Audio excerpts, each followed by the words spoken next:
Alors, je commence par une définition. Qu'est-ce que c'est éco-pâturage? C'est un terme qu'utilise beaucoup. Donc, c'est à faire paître les animaux pour conserver les espaces naturels en état, sans devoir défricher par les engins mécaniques ou utiliser des désherbants puissants qui polluent le sol.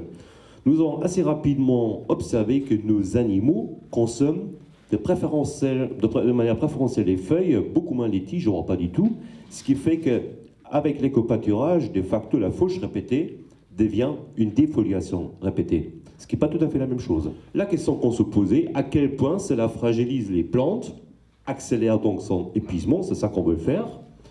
Et puis on a été assez rapidement amené aussi à réfléchir sur les effets secondaires de l'éco-pâturage. Il suffisait de voir vos réactions hier à Belleville. Dès qu'on est avec les animaux, on attire tout de suite beaucoup de gens. C'est aussi un superbe moyen pour communiquer là-dessus, pour tout ce qui est formation, prévention. Je vais quand même parler du taux de transfert des métaux, qui est une question qui nous a été retoquée surtout du côté des éleveurs à des maintes reprises, c'est pour ça qu'on s'en est occupé.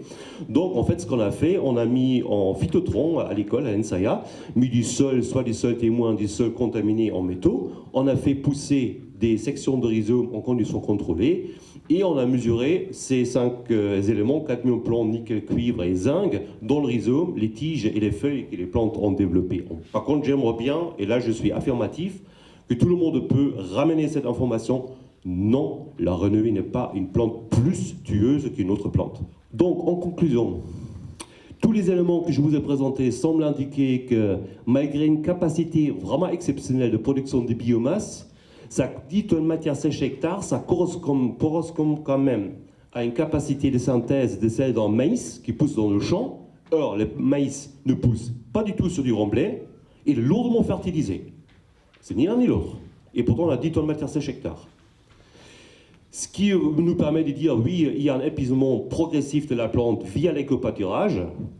Les premiers symptômes apparaissent très rapidement, ce qui réconforte beaucoup de personnes. Néanmoins, je pense qu'il ne faut pas la sous-estimer. Ce n'est pas parce que les premiers symptômes apparaissent rapidement, on a gagné au bout d'un an.